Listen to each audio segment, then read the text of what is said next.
दोस्तों, इमेजिन कीजिए एक आदमी जो फर्स्ट वर्ल्ड वॉर से लौटकर जर्मनी की बदहाल सिचुएशन देख रहा था। उसके दिमाग में तरह तरह के विचार आ रहे थे, लेकिन हर विचार का अंत एक ही था कि किस प्रकार जर्मनी को बदलते हुए समय में बादशाहत के साथ उभार कर सामने लाया जाए। उसके पास सिवाय विचारों के ना तो कोई पावर थी, ना पैसा और ना ही कोई पावरफुल पॉलिटिकल पोजीशन। ऐसे में और वो करता भी क्या, सिर्फ सोचने के अलावा। और कोई बड़ा ऑर्गेनाइजेशन बिल्कुल नहीं था उसके पास। कोई भी व्यक्ति टूट सकता था ऐसी स्थिति में। जी हाँ, डिप्रेशन में जा सकता था, किंतु नहीं, उसकी धुन तो अलग ही थी। वो सिर्फ जर्मनी को सबसे ऊपर मानता था और उसके सपनों में, उसके एम में, उसके लक्ष्य में सिर्फ और सिर्फ जर्मनी को सबसे, पूरी दुनिया में सबसे ऊपर रखने की बातें उभर कर आती थी। कुछ सालों बाद जर्मनी की पॉलिटिक्स का सबसे बड़ा कंट्रोवर्शियल चेहरा नाम था एडोल्फ हिटलर। ऐसा क्या हुआ, ये क्वेश्चन सभी के दिमाग में आता है और बहुत इंटरेस्टिंग क्वेश्चन, और रिजल्ट उससे भी ज्यादा फैंटास्टिक।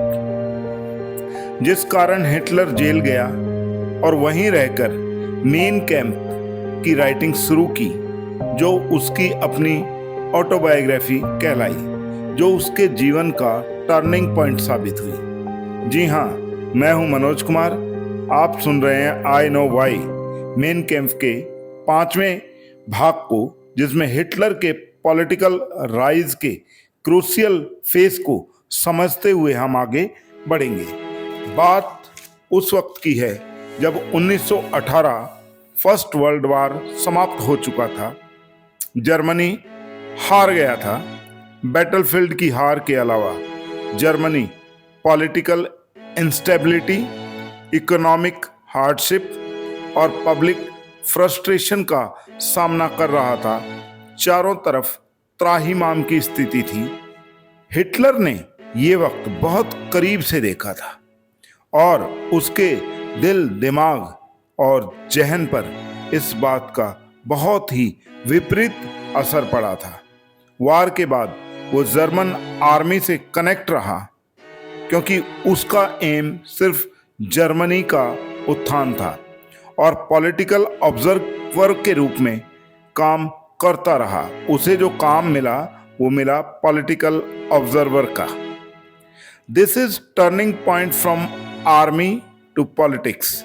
इस प्रकार से वो आर्मी से पॉलिटिक्स की तरफ कदम बढ़ाने लगा।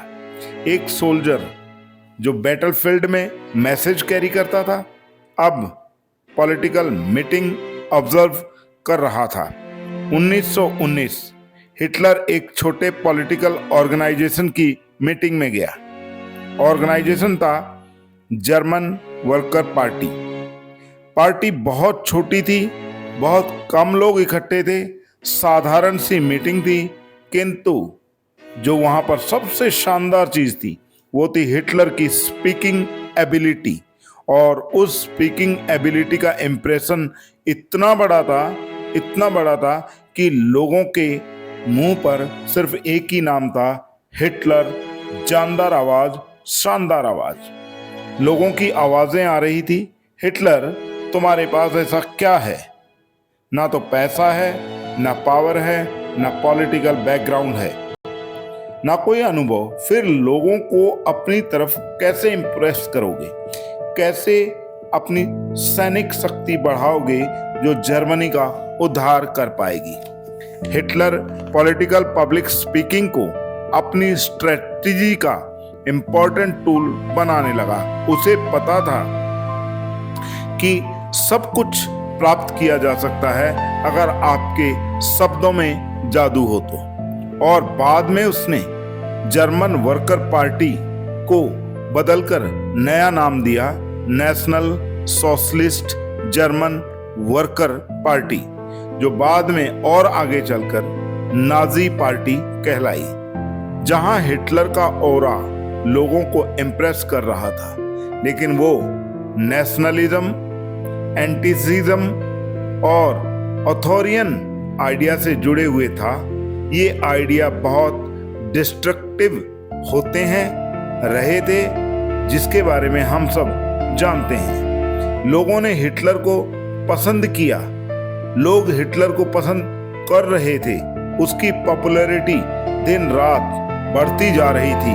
कारण था उसकी पब्लिक स्पीकिंग स्टाइल।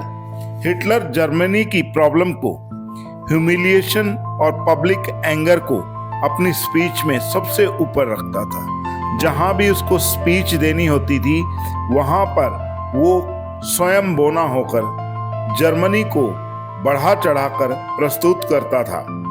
वो कॉम्प्लेक्स इश्यूज को इमोशनल लैंग्वेज में लोगों तक पहुंचाता था और इस प्रकार दुनिया को मिला एक पावरफुल स्पीकर, पॉलिटिकल लीडर। किंतु कई बार इन्फ्लुएंस अपने आप में बहुत कुछ सही करे ऐसा जरूरी नहीं होता है। इन्फ्लुएंसर होते हुए भी वो सही तरीके से उस चीज को लोगों के सामने नहीं ला पाया।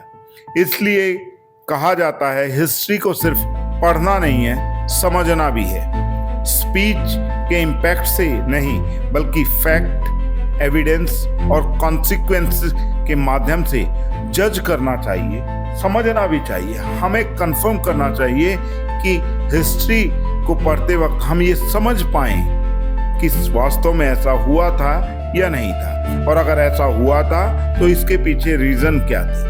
तो अब बात करते हैं 1923 म्यूनिक, इस पार्ट का सबसे ड्रामेटिक चैप्टर, जहां हिटलर और उसके सपोर्टर्स ने गवर्नमेंट ओवरथ्रो करने की कोशिश की थी, यानी तख्ता पलट। सरकार की गद्दी को उलट पलट करने के ख्याल से कुछ सैनिकों के साथ वो म्यूनिक बियर हॉल पुस में पहुंचा, जहां पॉलिटिकल इंस्टेबिलिटी उसके मूवमेंट के लिए अपॉर्चुनिटी हो सकती थी, किंतु प्लान सक्सेस नहीं हुआ। बियर पुस फेल हो गया और हिटलर गिरफ्तार कर लिया गया और उसे लगा पावर मिलेगा, बट मिली jail. He thinks he is an influencer, but बना प्रिजनर। लेकिन हारा नहीं, कोशिश जारी रही। लैंड्सबर्ग प्रिजन में लिखा खुद का संघर्ष और नाम दिया मेन कैम्प, एन ऑटोबायोग्राफी, जिसका मकसद था, जिसमें लिखा हुआ था हिटलर का अपना संघर्ष। इस बुक में हिटलर ने अपने लाइफ, पॉलिटिक्स और जर्मनी के फ्यूचर को लेकर अपने आइडियाज प्रेजेंट किए। याद रखें, आप रिस्पॉन्सिबल नागरिक हैं। मेन कैम्प एक नेचुरल हिस्ट्री बुक नहीं है, ये हिटलर की आइडियोलॉजी और पॉलिटिकल राइटिंग है, जिसमें प्रोपेगेंडा, प्रेजुडियूस और एक्सट्रीमिस्ट आइडियाज हैं जो काफी विनाशक हो सकते हैं। So read it with critical historical context, क्योंकि आप सब जानते हैं हिटलर हिटलर और हिटलर विद पॉलिटिकल बैटल, और जेल ने दिया उसे enough time to think and write, जहां से उसने अपने आइडियाज और अपने आप को ऑर्गेनाइज किया और दुनिया के पटल पर एक विनाशक, एक तानाशाह उभर कर आया। फर्स्ट वर्ल्ड वॉर के बाद की इंस्टेबिलिटी, पॉलिटिकल फ्रस्ट्रेशन, पार्टी में एंट्री और काम, पब्लिक स्पीकिंग जोरदार धमाका, नाजी पार्टी का डेवलपमेंट, बियर हॉल पुट्स और फाइनली लैंड्सबर्ग प्रिजन, ये थी हिटलर की फाउंडेशन बिल्डिंग चेन, जिसने बनाया उसे महानतम तानाशाह। मेन कैम्प का 5वां भाग काफी इंपॉर्टेंट चैप्टर है, लेकिन हम यहाँ हिटलर या उसकी आइडियोलॉजी को जस्टिफाई नहीं कर रहे हैं, बल्कि ये पार्ट बताता है कि पॉलिटिकल और सोशल क्राइसिस के दौरान भी एक व्यक्ति का राइज हो सकता है, जो काफी हद तक उसके और हमारे सोचने के तरीके पर निर्भर करता है।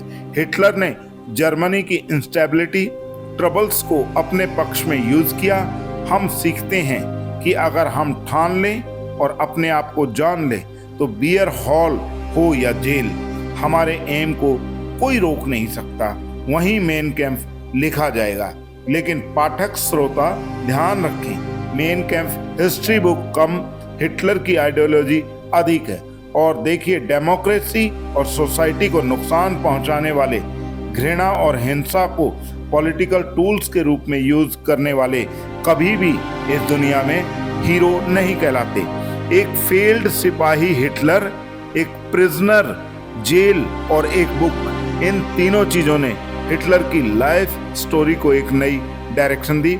इतिहास का मतलब तथ्य नहीं, सिर्फ डेट्स हिस्ट्री नहीं होती। हिस्ट्री हमें वार्न करती है। नफरत जब पॉलिटिक्स के लिए वेपन बन जाए, प्रोपेगेंडा जब ट्रुथ को रिप्लेस करने लगे, सोसाइटी जब इंटॉलरेंस को नॉर्मल समझने लगे, तब आने वाले समय में हिटलर या इसी प्रकार की विचारधारा जो कभी किसी का भला नहीं करती का जन्म होता है। मिलते हैं नेक्स्ट पार्ट में और भी गंभीर मुद्दों के साथ। Thank you.